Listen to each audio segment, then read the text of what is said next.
Hi guys, how you doing? Good, thanks. Why are you so shy? I just came. You're sleepy after lunch? Okay, so Professor Natalia invited me in order to tell you guys about our uh, traceability according to our startup that is called Parley.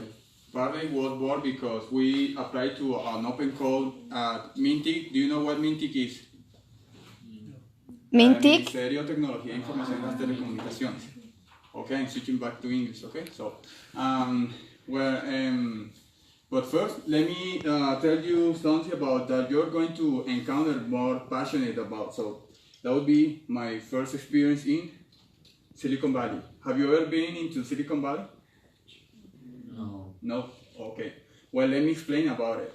Silicon Valley is at the south region of San Francisco, California, in the United States, and is the cradle of the technology innovation in the world. So you can encounter in the San Francisco city within some co-working spaces from Google, and you can be in a meetup that they arrange every night, and it's for free, the entrance, and you can check some conferences from LinkedIn experts, Google experts, and Facebook. They are trying to communicate everything in the trends of artificial intelligence, machine learning. Do you know what are those, right? Yeah. Well, can you tell me something about what do you know about artificial intelligence or machine learning? Not everyone at the same time. Artificial intelligence is not like the Siri or Google Maps, the voice in Google Maps that give you like a help when you are trying to looking for something. Yeah, and actually they have predictive forecasting about how if we are talking about sales or something, you can check predictively how the customers or the clients are going to behave in order to get some products, and you can, by analytics, get this information and to plan the strategies in order to, I don't know, maybe build a marketing campaign in order to get to those people. And they also predict everything related to the season. For example, if it's Mother's Day, if it's Día del Amor y la Amistad. I don't translate that because this day doesn't exist in all other countries, okay? Well, so let me continue with the story. Well, I went to Silicon Valley because I was really interested to know the world that is within the innovation nowadays, okay? So I went to Facebook headquarters. Well, if you are working in Facebook headquarters, so they don't allow you to be on Facebook, okay? No, just kidding. So I was, we couldn't get in the facility because they are all restricted. You know, Facebook is one of the biggest companies in the world, and they in the technology sector, so they are cautious about the algorithms. All the time they are working with algorithms. So if you enter and you can check a little bit of the algorithms, you can steal their idea. That's why people are cautious about the ideas related to the algorithms, to the technology part. So, but I was told that 2 years later, after I got to Facebook headquarters, they allow you to enter to the Facebook headquarters, but just in case when you have someone, a contact that they can manage your entrance to get to the installations. And well, I've been told that they have free ice cream, so you can get all the ice cream you want. So what are you expecting for? Yeah. Well, and then I went to Google, the same that you can enter into those places because it's technology also. And well, the thing is that that travel to the Silicon Valley may be more creative and passionate about, because it's not like you are studying some books or something, you need to embrace the experience. Okay, so if you're embracing the experience, so you're going to tell to the world how passionate you were about all the trends in technology and startups. Okay, so if you have the opportunity to go to Silicon Valley, so go for it. Okay. I have a question. How did you get the entrance to those places? Did you have to, I mean, it's public or you have to have, I don't know, how did you? Okay. Well, I've been told that some people, if they have enough budget to go to those places, they can do it. But in my case, I was applying to in a program that is called Silicon Valley Travel. That since here in Bogota, from here in Bogota, you can they first teach you about how to create or validate an idea and do this. I don't know if you're going to know what am I about to say. That is the business model Canvas. Do you know everybody? Yeah. Okay. Yes, we are going to work on that today. Okay. Value proposition Canvas and that Yeah. kind of stuff. How to do a pitch in order to get investment from angels. And then when we traveled that was on September 2017, and then we were during this week. Now in all these places and co-working spaces in San Francisco and the conferences in Google, that space was called Google Space Startup Space. I don't remember the name exactly, but all night they were doing conferences and you can get the networking. Actually, guys, it is important that you embrace to get the networking habit everywhere where you can go and get some new contacts and friends, because that's how you leverage your knowledge in this ecosystem. Okay, so did I answer? Yeah, thank you. As I told you last class, and if you read the homework on your email, you had to read the second chapter of the book. There were the value proposition canvas and the other canvases, because we are going to work on that today. So, do you have any questions so far? Yeah, do you have any question? Okay, thank you. Okay. Well, I've been told that to tell you guys about something that is called user-centered design. Okay, so I'm going to explain that and also related to what we applied from Parley. Okay, so what is all about user-centered design? It is a design philosophy that aims to create products and services that meet the specific needs of its end user. So I just put in apostrophes products and services, because I'm going to tell that, you know what products is? It's like the tangible that you exchange for money, okay? Like, this is a product. But it's not good. I suggest you not to separate products and services, because products, it is contain the service itself. For example, if I sell you this cell phone, so you're going to ask me something later, so I need to be in this position of being a customer service representative for that product I just sold you, okay? So that's why customer service is all the time important, because you can create a relationship through that. Yeah, sorry, I have an intervention. In something more simple, like a restaurant, you have product and services. It's like much. You might think that in a restaurant, the more important thing is what would be for you? The food, but also the service. So always, it has to be both. Yeah, for example, that is an excellent case about McDonald's. You know, the hamburger from McDonald's are like, yeah. But the service is fine, because you got your hamburger in at least 30 seconds.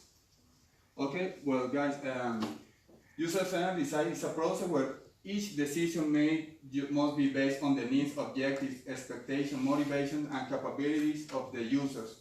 That means that you're not going to invent something and offer to everyone, because you don't know if the product or service you are designing is going to work for people. So you need to first get the requirement from people, and then you adapt it to your idea and adjust it in order to create the product and offer them, okay? Is there any questions so far? Okay. Okay, well, the following step involved in the user-centered design is these 4 ones that will be adapted from what we got from Parley when we create this startup, okay? So, founder skills before the idea. Getting knowledge, design a product that meets your needs, and testing the design, okay? So I'm going to explain about the founder's skills. In my case, I'm the founder, I'm the co-founder of Parley. So I had the initial idea that would be, I've been unemployed, I've been entrepreneuring and that kind of stuff. So my talents would be like, I know English, like most of you guys.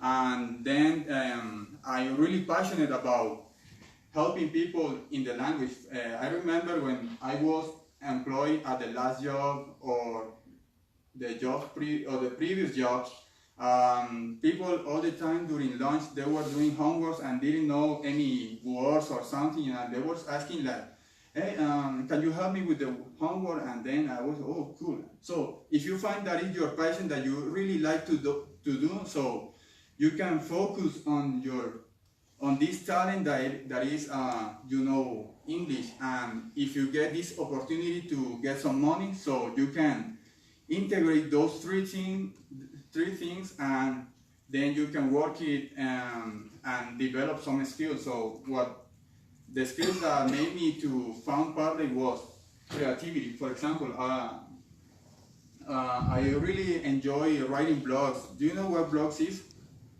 Yeah, okay.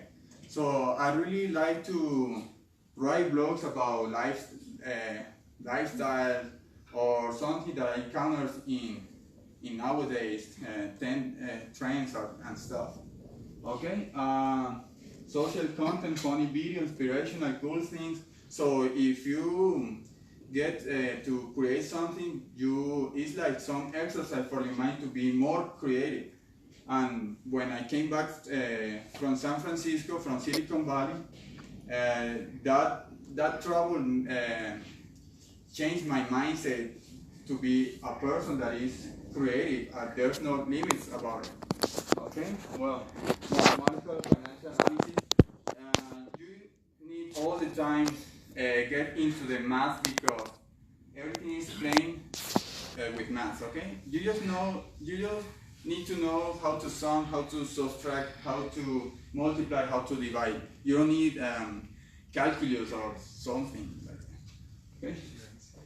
As I told you guys, I was doing the English teaching, but the clients I was getting from was on social networks such as LinkedIn. Okay, so do you guys all use social networks, right? Yeah. Everyone. Yeah. If you're not on the internet or something, you don't exist in this moment, okay? So, for example, if you can guess that when you are looking to some contact and then you remember, oh, I didn't know that I have this contact, but if you sell yourself through social network and people is going to remind you and they're going to call you to get something from you if you offer a product or service. But if you're not in the social networks or in the internet or that kind of stuff, so you're not going to be discovered or something. They're not going to call you. Okay, customer service important, and I want you to understand these people that customer service is like, I can see it like this way. So if you are serving some client, so you need to assume that this client is you. It's like you're looking at the mirror, because you need to get in those shoes. You are the doctor of their pain, for example. So, hey, I need something that I can save my body 30%, and then you are listening to him. And you are the doctor. You are offering a solution based on what he needs at this moment. Okay. empowerment of people, getting people to be more than he can do to thrive. Relationships is important because you are creating a network in which everyone has a different mindset in which you can learn from them and get some information and then going to boost you in order to, in this case, we are talking about startups. So in our public case, so we are leveraging our startup by the knowledge of people in exchange of services, for example. That's why the relationships are important for. Okay, as a CEO of Parley, so I've been developing my skills as a business developer and sales. You all the time you are selling. It's not just like you are exchanging products for money and sales, but you are selling all the time. You are selling all the time, like experiences, mindsets, and that kind of stuff. And how convincing are you, like, with yourself? I mean, you have to be, your image and your speech and the way you talk, the way you look is also part of your selling. Okay, gathering knowledge of early adopters. Do you know what early adopters are? Yeah. No? Early adopters. Who can tell us who's an early adopter? An example of your product of the last class. How or who could be an early adopter?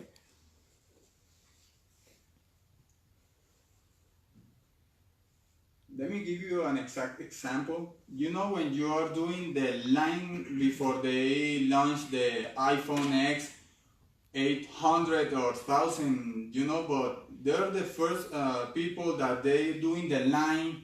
They also can have the campaigns in order to sleep in the line. That will be the early adopters for the first launch, okay, of that iPhone X 800 or 1000. You know, every time they are innovating, so that's why I can't go forward to an iPhone X 800 or 1000 whatever.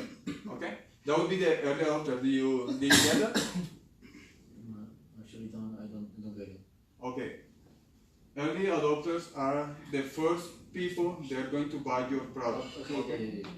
The people who does a specific need. Yeah. No, but not that I think For it's. example, in the class was the people, for example, for the shower who Yeah. just take a 5 minutes, the people who gonna buy is the people who take a long time to take a shower. Yeah, but I think it is in the way that it doesn't matter how good is the product and how famous is, but they don't care about it. They just bought it because it's new. So, as have you seen it in the iPhone example?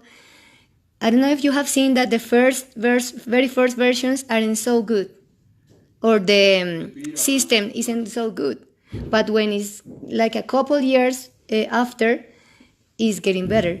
So the early adopters are the first one which doesn't care if it's that good, okay? But in that case, those early adopters, they get your product, are the first one in which you're going to validate your product. So they're going to say, hey, I don't like this color, for example. Hey, okay, so we're going to adjust it to white because they told us, hey, that selfie camera it sucks, man. So you need to improve. How do you want it? Okay, so we want it to be, if you can get some features about makeups or something, okay, we adjust that. Okay, so with the early adopter, you're going to adjust the product so that you're going to launch even more with the marketing and that kind of stuff. So it's a minimal risk that you launch your product and you do the adjustments, okay? So in that way, you can think about you can have like a strategy to early adopters because they can work as a testing groups. So that could be, I mean, think about it to the future for your future project. Yeah. A focus group can be a early adopter.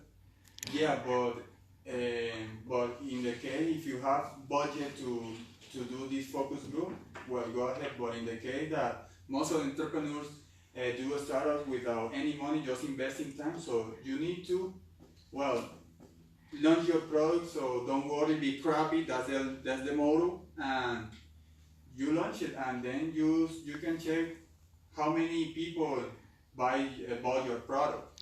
And Yeah, for being an early adopter, they had to buy it. I mean, it has to be on the market already. But before, I mean, if you do a focus group in your testing, in your market testing, before you put it on the market, that isn't an early adopter. An early adopter is the one who buy it first. yeah. Yeah? But you can, I mean, you can make a focus group as a test. Yeah.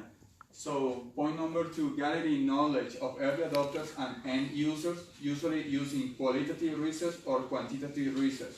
So qualitative, for example, you need to check, for example, in our Parley's case, we analyze most of professionals need English, but they don't have the time to go to an academy, and even more, they don't have any money to pay for an academy, and they don't know if they're going to use the whole course they're paying for.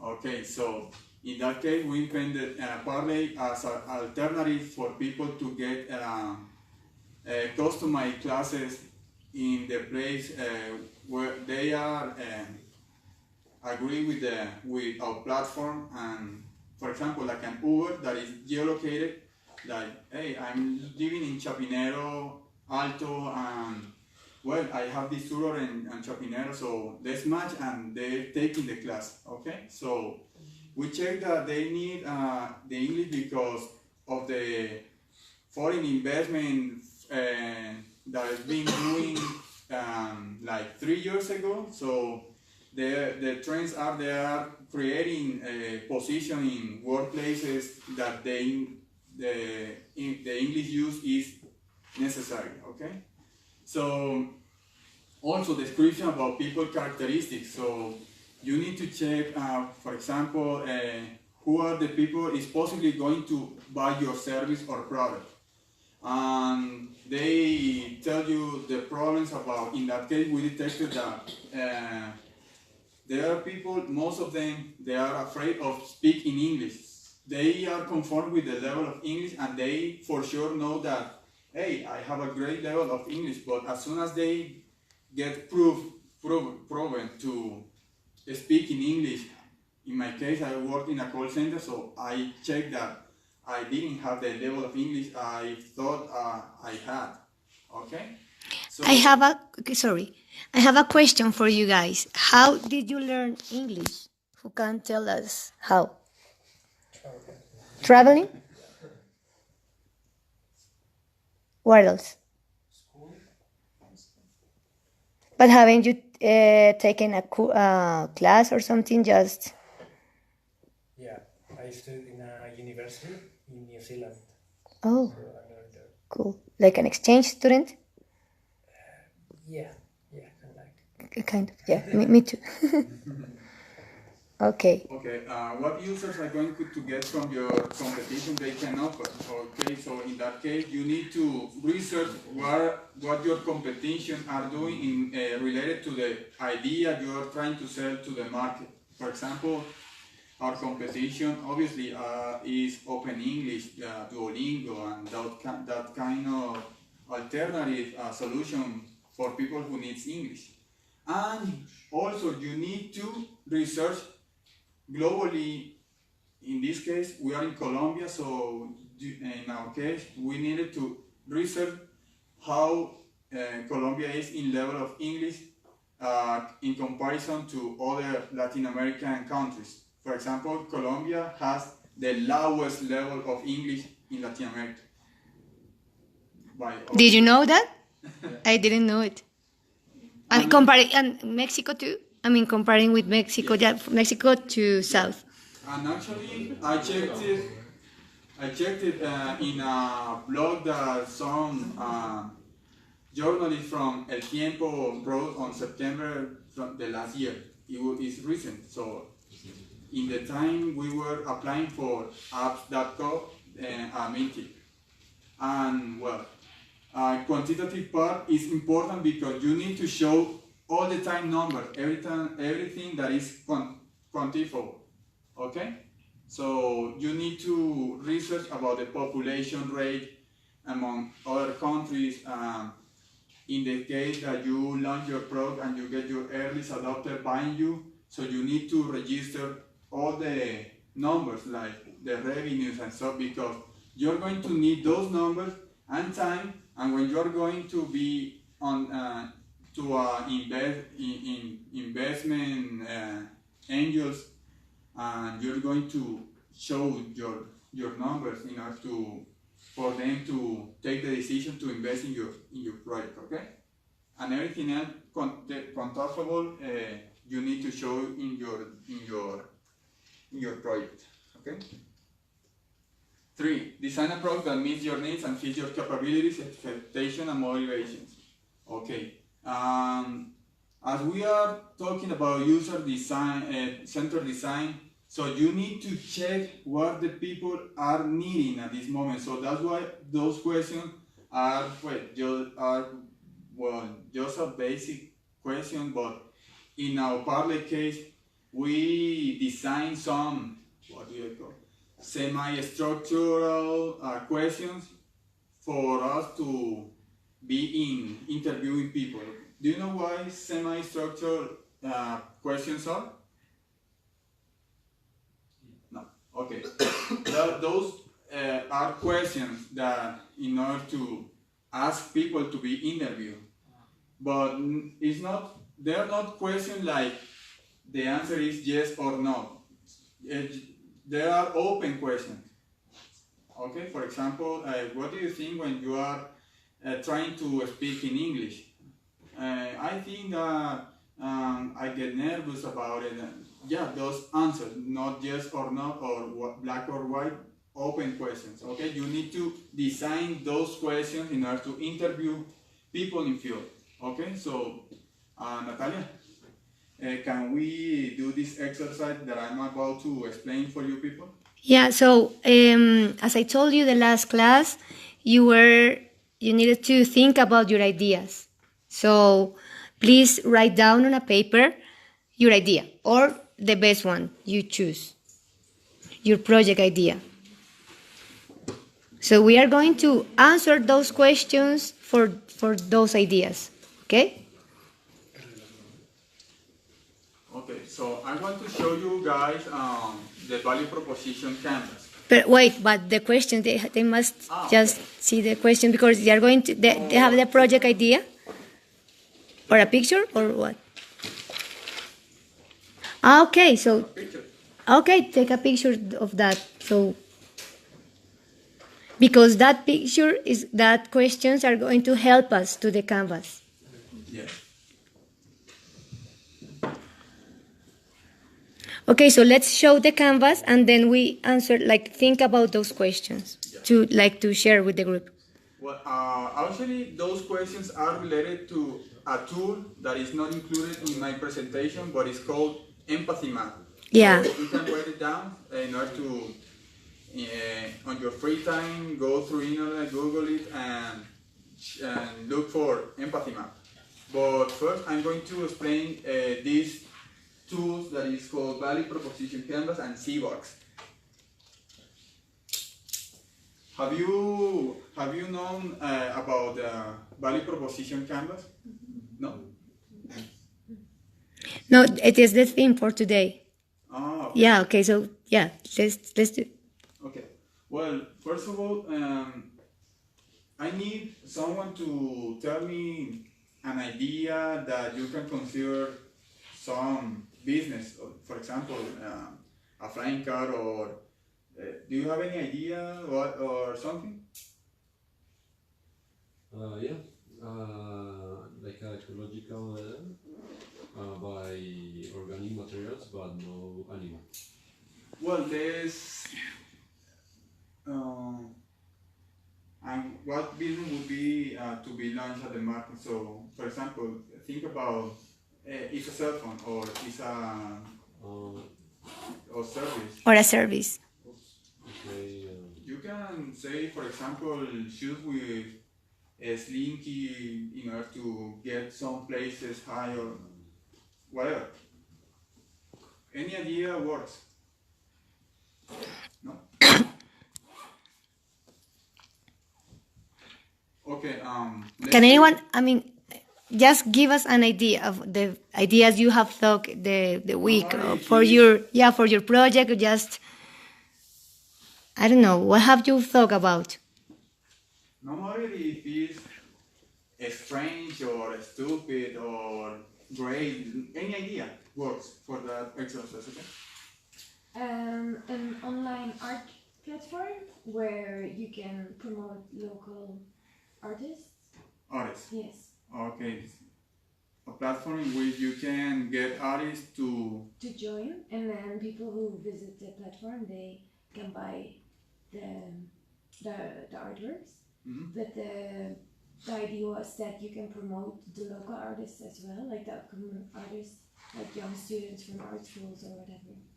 Okay, so that would be solving a need to students, right? That like music.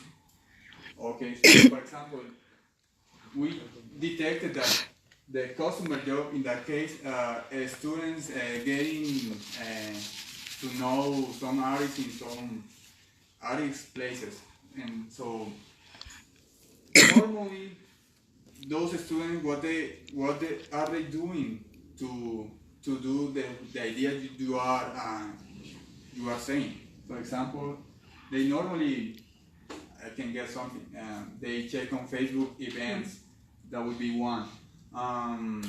Some friend called him. Hey, I have a little piano. Okay, that would be customer jobs. Whatever they do in order to substitute that activity that you are saying. Okay. And what else? Radio and stuff. There are concerts. Okay, so what would be the games about it? So the games, there would be something that is involved, what makes people happy or satisfied. That would be the experiences, for example. In that case, that would be like, the game would be, hey, I'm getting to this Lenny Kravitz concert or something, or hey, in this place they are giving away vinyls and discs or something. Okay, so pains, that would be the thing that people need to be solved, that literally feels the pain, like Maybe wasting time in the web searching. Yeah. That would be a pain, exactly, yeah. Or maybe they don't know if I can come up with a band, Metallica, for example. I've been missing Metallica this fourth time they came, so I need to know when is the fifth time they're going to come again here in Bogota. So the pain is that they are coming, but they gave me like, oh my god, I didn't know they were coming, so I don't have any money, so that would be the pain. I couldn't anticipate they were coming, for example. So in that case, so that would be what the people need. That would be creating your customer segment. Yeah, the game could be the predictability. Yeah. Okay. Yeah. So as long as you have the customer segment, let me tell you these people. This is not necessarily going to be perfect. It's just that you getting the ideas and then you match it into the proposition map. So that would be how you're going to add value to those gains on paint. So that's why we have these pills, because you are healing the pain. In that case, let's see, it's like the vitamins for those gains. So in order to embrace even more the gains for people. For example, we were talking about getting to the jams of artists and stuff. So how you can add value to this game, in this particular game. That would be like a service in which you can get closer to your artist and you can hug him or her and stuff. That would be how you're going to increase the experience in that game. Let's think about an example. Who has been on a stereo picnic? Anyone? Never, ever. Or in a concert, for example, which is located far from your home. Or when you go to party, I don't know, any place which is far from your home, which could be a game. Who can tell me a game about going on a concert or partying in a place which is located far from your home? Stadium out. Yeah, that could be. Do you know in the U.S. In the party areas there is small hotels, so you can just stay the night there and don't worry about driving. So that's part of the service. That's a good idea. Who can tell me also an idea? Something that have you suffered from? Okay, for example, like stereopicnic, as you said. Well, I haven't been those festivals. I want to, but in this case, I've been. I know that at the end of the concert of the festival, it is all crowded when you are going out to your home. Okay, so how can you? Well, that would be a pain reliever. So how can you solve the pain of those people that they need to get home to rest, because you can go out from this festival at, I don't know, the morning, the next day, 1 a.m., and you need to go home because you were all tired, like jumping up, and well, I need a pain reliever. That would be someone that get to me and get me back to my place, and I don't want to walk around on earth to get some cab, and it can last easily like 2 hours. I've been there.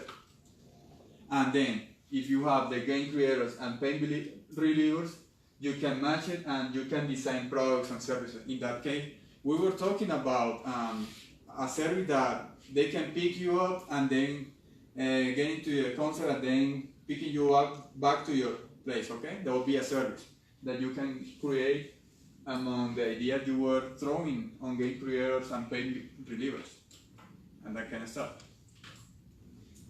As I told you guys before, it doesn't need, it's not necessarily perfect. It's just ideas, and then you can match it, because then when you design all the value proposition canvas, you can go to the C box. Okay?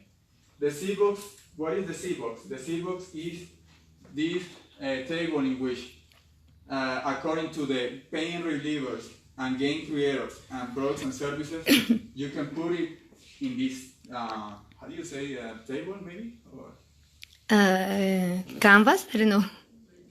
let's go with table. You can check that it says easy, hard, very, not really. Feasibility. In that case, that would be how innovative is your solution and how easy is going to be launched to the market or bought from the public. How hard is going to be sold and that kind of stuff. If it's innovative or not really. And how feasibility is going to your product to be on the market, to be accepted. Okay? For example, if you are starting what we talked about before, like the thing about the jams and those places and stuff. So innovative, that would be like someone to pick you up and get you to those concerts. But I don't know if you are starting at this moment, I don't think that would be easy to launch this product at this characteristic, because you're going to need a lot of money to invest on it, and you need to launch the idea with all the resources you have. Okay, so everything that is sellable at the moment, it's not like I need my building, I need my personnel or official. No, you need from what you can do to do the first sales, the first launch. Are you following, people? Yeah. Yeah. Okay, well, 4. Testing the design by using a user test, the first launch. Well, there's some pictures. This is the third module. As you see in the past class, we are going to have, the first module is the user-centered design. The second one is the prototyping, and the third one is the testing, as you have seen, okay? So this is the last part we are going to do. Okay, so that is about testing your product. And that in this case, when you get your product and you do the first launch, okay? So in that case, well, after you launch your product, you need to, as I told you before, to design the interview with semi-structured questions. And you need to get in field. In that case, that's my partner doing the interview in Parque El Virrey. This is my partner doing interviews around his job. And then in order from the information you're gathering, so you need to do the prototype. That would be, in this case, the first technological platform or something that people check tangible in order to be considered as a product to be bought. Okay? You can also get feedback from users on things such as branding, logo, or value proposition. Okay, with the early adopters, you can get those information about what do you need to adjust, what do you need to get into your logo, how they want to be served, for example. And then, as long as you do this, there is a cycle that you need to launch, then pivot, and then launch again, adjust, pivot, launch, okay? And then, this is the prototype of Parley. That is not anymore this web page, this design. We change it, and we are all the time working to do the changes as long as we are the days are passing by, and how information we get to improve our product or service. As I told you, this is a continuous cycle. As we've seen it before, even when you launch your company, you have to be on that cycle always to be innovative, as Apple does every year. They are not just staying there and in their cool position that they already know the truth. No, a good company, an innovation company, is always going through that cycle, okay?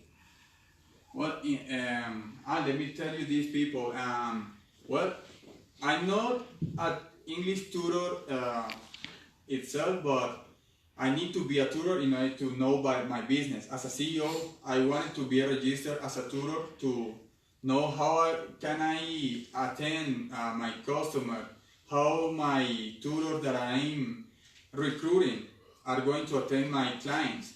That's why I first registered as a tutor, because I want to know my own business. Like the one that founds a restaurant, but first he started like mapping the floor and cooking and stuff in order to know the whole business, and then he can be the CEO of this restaurant, and because they know all the processes within.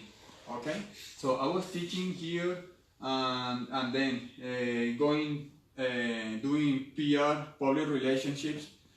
In the case that you are starting at this moment with no money, with no budget, the first thing that I can recommend you people is do PR, public relationship, because the direct trip is going to be more effective than doing Instagram things, digital marketing, because people don't know it, still don't know yet your service, your product. For example, if one of your ideas is becoming with an app, you can talk with Andres because he has developed an app. So that's your first peer. Yeah. Okay, so any question?